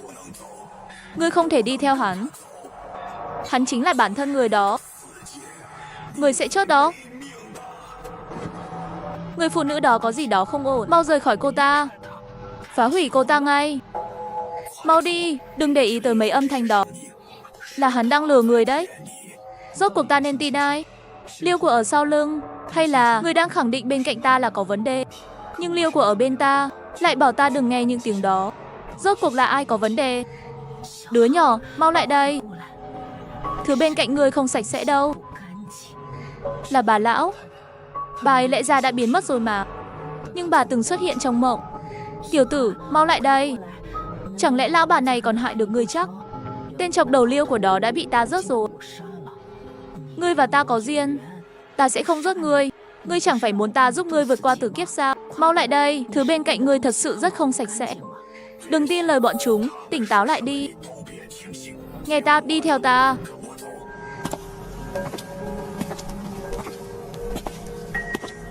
Nó quay lại rồi, ngươi không muốn sống nữa sao? Tiểu tử, chẳng lẽ ngươi không kính trọng lão nạp? Ngươi đã cứu mạng lão nạp một lần, lão nạp dù phải liều mạng cũng sẽ cứu ngươi. Ngươi nhất định phải tin lão nạp. Tuyệt đối không được tiến lên nữa. Ngươi chẳng phải đến tìm sư tổ Liêu của cầu cứu sao? Ngươi không tin sư tổ, thì sư tổ giúp ngươi kiểu gì? Bà lão Tường Hải từng cứu ngươi. Ngươi vẫn không tin ta sao? Ta nói cho ngươi biết, mấy kẻ bị bệnh đó chẳng có ai là người. Nếu ngươi đi theo người phụ nữ đó, thì thần tiên cũng không cứu nổi ngươi đâu. Ai là thật, ai mới là kiếp nạn của ta. Nhưng nếu tất cả đều không phải người, thì cút hết cho ta.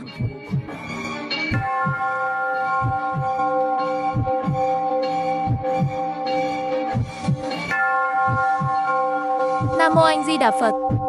Nam Mô Anh Di Đà Phật. Nam Mô Anh Di Đà Phật.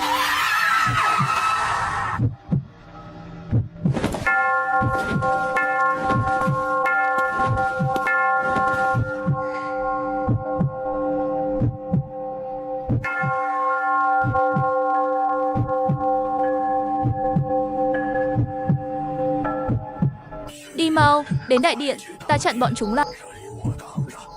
Các tăng nhân không chém được hắn, mau chạy đi.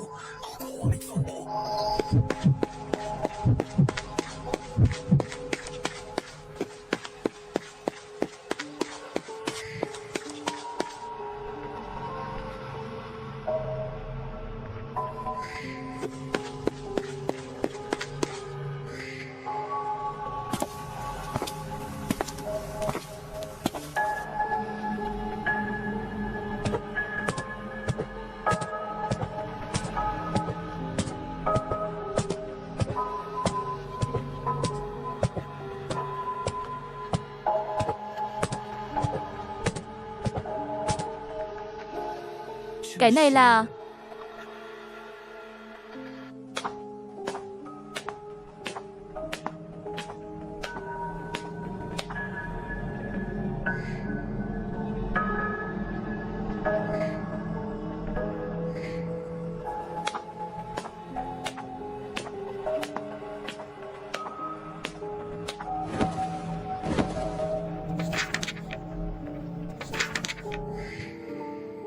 Khi ngươi nhìn thấy tờ giấy này, có lẽ ta đã chết rồi.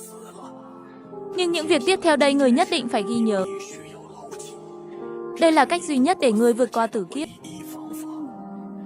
Lần đầu tiên ngươi đến chùa Bơ Gia Vi Hia, lão nạp đã biết mục đích của ngươi, đồng thời cũng bắt đầu chuẩn bị từ bước đầu tiên. Thứ bên cạnh ngươi tuyệt đối không phải vật tầm thường. Ta không thể nhìn thấu rốt cuộc hắn là gì, nhưng chắc chắn vô cùng nguy hiểm. Ngày hôm đó khi ngươi đến chùa Bơ Gia Vi, hắn vẫn luôn theo sau ngươi. Cũng chính vì vậy mà chúng ta không thể mở cửa ngay lập tức cho ngươi. Chỉ đến khi hắn bất ngờ biến mất, chúng ta mới dám mở cửa. Trong chùa Bơ Gia Vi Hin, chỉ khi đóng cửa mới có thể bảo vệ được ngươi. Chỉ trong lúc cửa đóng, trước khi tử giới đến, chùa Bơ Gia Vi Hin có thể che chở cho ngươi. Nhưng kể từ khi tử giới bắt đầu vào ban đêm, chùa Bơ Gia Vi Hin cũng không ngăn nổi thứ đó nữa. Muốn giữ được mạng sống sau 12 giờ ngày 14 còn khó hơn lên trời. Vì vậy, lão nạp sẽ lấy mạng già này để mở cho ngươi một con đường sống. Phương pháp phá giải linh hồn khí cụ, lão nạp đã vô tình nghe được từ một vị thủ ấn sư cách đây 63 năm. Có lẽ cũng chính vì lý do này mà ngươi đã quay lại tìm ta. Nhân quả thật sự không thể nói rõ. Âm hồn kết suy cho cùng cũng chỉ là một cuộc hôn ước. Chỉ là đối tượng của hôn ước lại là sự giao thoa giữa âm và dương. Cái gọi là hôn lễ bắt buộc phải thông qua lễ bái đường. Thời điểm đính hôn cũng có những điều kiện cần thiết tương ứng. Hôn ước. Hôn ước là chỉ việc hai bên trao đổi tín vật để hoàn tất trọn vẹn khế ước hôn nhân âm hồn. Một khi minh ước hoàn thành, hôn ước âm hồn sẽ hoàn toàn không thể đảo ngược. Vì vậy từ lúc ngươi đọc được bức thư này, hãy nhớ kỹ, bất kể ai đưa cho ngươi vật gì, bất kỳ vật gì xuất hiện trước mặt ngươi, tuyệt đối đừng động vào, cũng đừng nhận lấy. Phải luôn giữ tỉnh táo, cẩn thận hắn sẽ tìm mọi cách để hoàn thành minh ước cho bằng được. Sinh mệnh của ngươi có thể sẽ bị hắn lấy đi. Cái gọi là sự việc không quá 3 lần. Từ 12 giờ đến 3 giờ chính là thời khắc mấu chốt của tử. Cũng là thời điểm hắn mạo hiểm xuất hiện. Qua 3 ngày, nếu minh ước vẫn chưa hoàn thành, âm hồn thay thế tử kiếp sẽ được hóa giải. Lão nạp đã dùng chu sa trong đại điện viết nên kinh văn tối cao, nhưng đó chỉ là tầng phòng thủ thứ nhất. Sau đó lão nạp cùng chư tăng sẽ ở bên ngoài chắn cho ngươi một đòn. Trên bồ đoàn có 3 tờ giấy viết kinh văn sạng. Xin thí chủ sau khi đọc xong thư, hãy dùng chu sa bên cạnh để chép lại kinh văn. Tại chỗ đóng mở của cửa đại điện, lấy đó để phong ấn toàn bộ đại điện. Đây là tầng phòng thủ thứ 2. Trên bồ đoàn còn có một chiếc mõ. Đây chính là tầng phòng thủ thứ 3. Chiếc mõ này được thờ phụng trước cổ Phật. Từ khi chùa Bơ Gia Vi Hia được lập nên, mõ gỗ dùng để xua đuổi máu huyết tà khí. Tuyệt đối không được dừng lại, xin thí chủ hãy gõ mõ không ngừng. Cho đến khi sau 3 giờ, tử kiếp kết thúc, và cho đến khi lão nạp quay về. Nếu sau 3 ngày lão nạp vẫn chưa trở lại, xin hãy lập tức rời khỏi chùa Bơ Gia Vi Hia. Cuối cùng một việc nữa, xin hãy luôn ghi nhớ, tuyệt đối đừng tin bất kỳ ai. Ta đáng chót, thiếu mất phần quan trọng nhất của thiên đình. Nhưng đại thể nội dung ta cũng hiểu rồi. Thì ra đại sư Liêu Quả vẫn luôn chuẩn bị cho tử kiếp của ta. Chỉ riêng những kinh văn trên đại điện này, không biết ngài đã viết bao lâu. Tờ giấy này hẳn là ngài đã để lại từ sớm. Có lẽ cả việc bà lão Hoa Nhất sẽ đến, ngài cũng biết. Rõ ràng ta chỉ là một người xa lạ, nhưng chùa Bơ Gia Vi Hia vốn thanh tịnh, cả chùa ra sức cứu ta. Như vậy sẽ để lộ 3 chỗ sơ hở lớn. Hiện tại trong đại điện, chỉ còn chỗ đóng mở cửa chính là chưa được kinh văn bao phủ. Những chỗ khác hầu như đều có kinh văn. Theo lời đại sư Liêu của nói, nếu chép kinh văn lên khe cửa chính, sẽ có thể hoàn toàn phong ấn đại điện. Tử kiếp đã bắt đầu. Tuy rằng đại sư Liêu Quả và chư tăng đang ở ngoài, nhưng thời gian của ta cũng không còn nhiều. Hắn nhắm vào ta phải tranh thủ thời gian.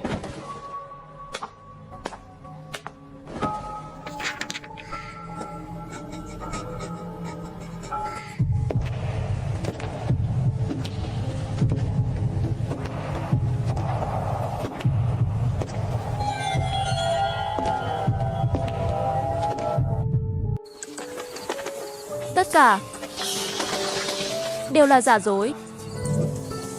Ta có thể là bất kỳ ai, bất kỳ quỷ, zombie nào.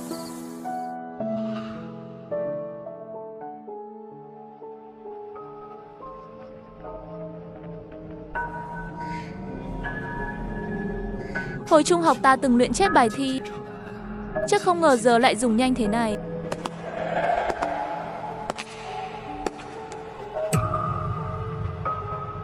Không được, không thể dừng lại.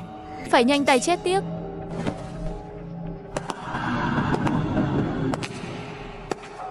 Tiếng bước chân đó chẳng lẽ là vợ tương lai của ta?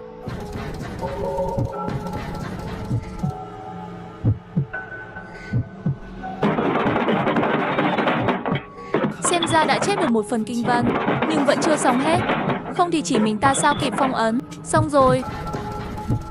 Không khóa được cửa chính, vậy thì khóa cửa sổ. Cửa sổ lắc dữ dội, nhưng không hề có dấu hiệu bị phá. Xem ra kinh văn của đại sư Liêu quả không phải vô dụng.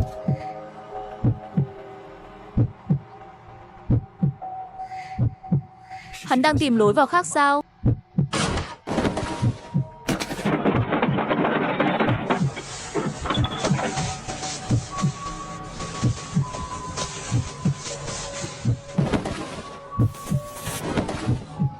Đẹp thật đấy.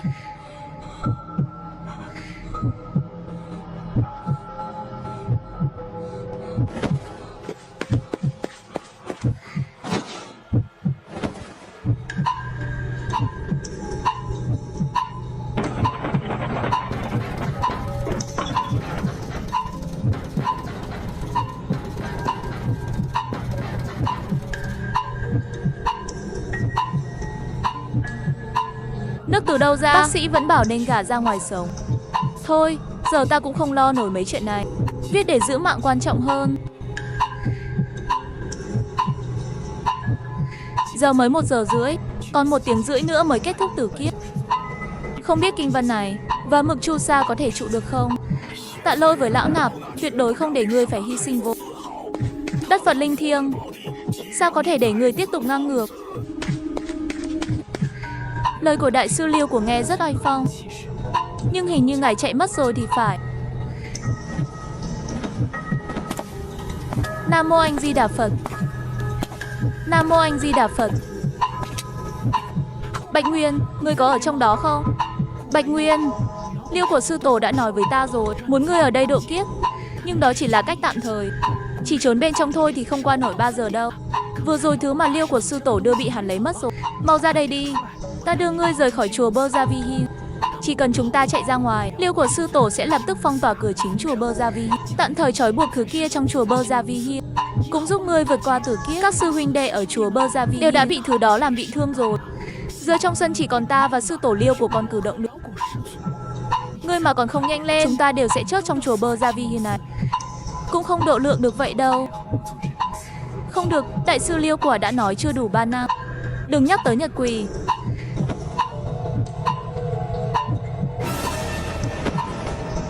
Quả nhiên lối ra là giả. Vị đại sư dắt chó đi dạo vừa rồi cũng là giả. Chúng đang diễn kịch, dàn cảnh để dụ ta ra ngoài. Chả trách Liêu của đại sư để lại giấy nhắn, bảo ta đừng tin bất cứ ai. Thật đúng là vì người viết thư mà cũng phải dàn cảnh. Chỉ có con đường chết mà thôi. Bạch Nguyên, mau ra đây. Bạch Nguyên, thứ đó sắp tới rồi. Căn phòng này không trụ được đâu.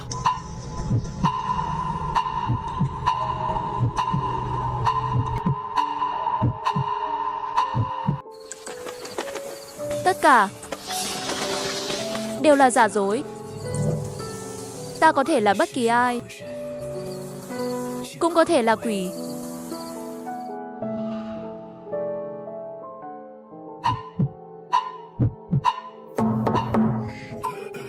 Nhẹ Đà, ngươi không sao chứ?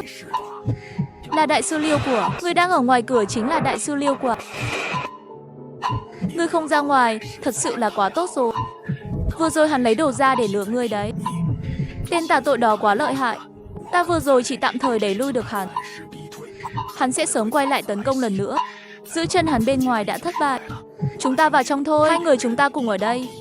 Có lẽ có thể trụ đến 3 giờ.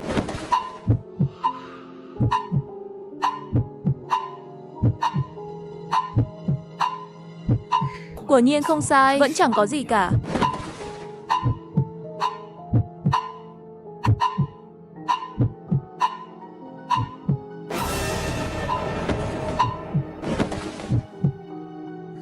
Lúc nãy nhìn không thấy gì cả, chớp mắt một cái liền thấy ngay. Tại sao lại như vậy? Hơn nữa con mắt đó còn đang nhìn về phía này. Thí chủ, ngươi sao vậy?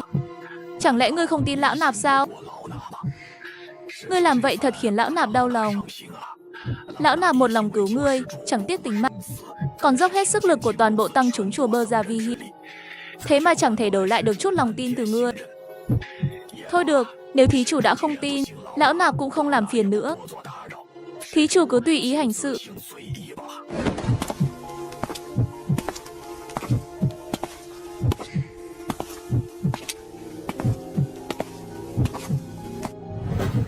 Quá hiểm ác, quá khó phân biệt. Tên đó vậy mà lại mạo danh đại sư Liêu Quả, còn bày ra cả một chuỗi bẫy liên hoàn. Đầu tiên là tự biên tự diễn, dẫn dụ tạ tội rời đi. Sau đó giả vờ quay lại đón ta đi, rồi lại mạo danh một thân phận khác để dẫn dụ. Hắn tiếp tục đạo diễn vở kịch đuổi tạ tội đi, để giành lấy lòng tin của ta. Sau đó lại dùng thân phận giả đó yêu cầu nếu ta không phát hiện ra hắn không thật lòng với ta, em rằng ta đã sớm mở cửa rồi. Quả nhiên vẫn không thể tin bất kỳ ai, dù đó là đại sư Liêu Quả.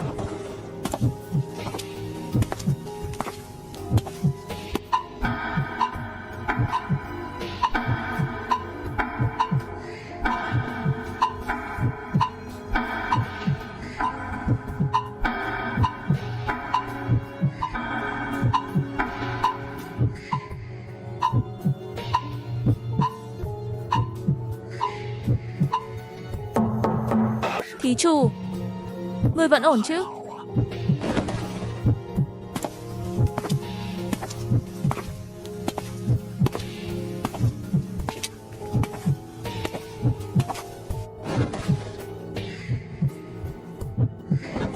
Dù hiện tại đã qua 3 giờ, theo lời nhắn của đại sư Liêu Quả, thì nguy hiểm đã hết, giờ chỉ cần đợi đại sư trở về là được, nhưng cẩn thận vẫn hơn.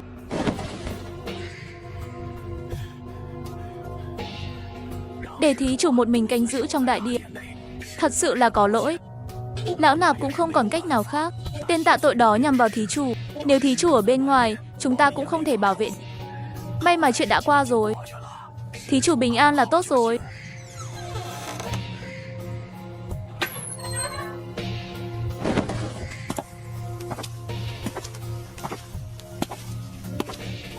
Xem ra thí chủ đã làm đúng như lời lão nạp dạy. Lão nạp rất vui mừng. Xem ra trong thời khắc tử nạn, thí chủ không mở cửa cho bất kỳ ai. Xin nữa đã mở cửa rồi sao? Thứ đó thật quá xảo quyệt. Nó dùng thân phận người quen, còn mạo dạng đại sư để dụ dỗ. Phải rồi, đại sư, nếu tai kiết đã qua rồi, vậy thì tử kết trên người ta cũng được hóa giải rồi chứ. Chúc mừng thí chủ. Hiện tại sát khí giữa chân mày của thí chủ đã tiêu tan. Âm khí của các vong thần cũng đã biến mất. Vong hồn thay thế cũng đã được giải. Giải được rồi sao? Như vậy thì ta có thể trở lại trường học rồi. Cũng không cần nhìn thấy mấy thứ dơ bẩn kia nữa. Cuối cùng cũng thành người bình thường rồi.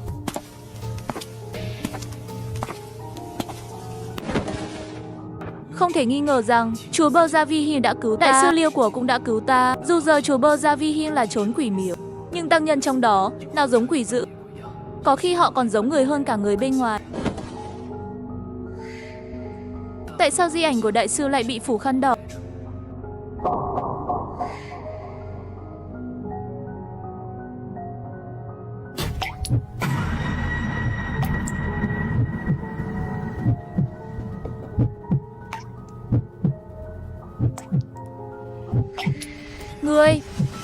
Ngươi là sói hoang.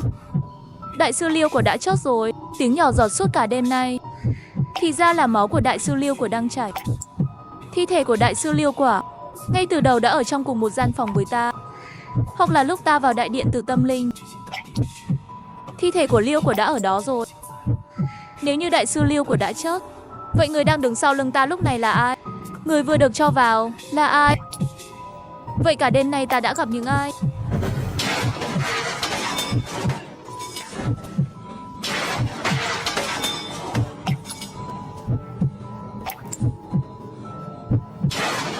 Nam Mô Anh Di Đà Phật. Nam Mô Anh Di Đà Phật. Nam Mô Anh Di Đà Phật. Cảm ơn bạn đã ghé thăm kênh. Đừng quên nhấn subscribe để không bỏ lỡ bất kỳ khoảnh khắc nào bạn nhé.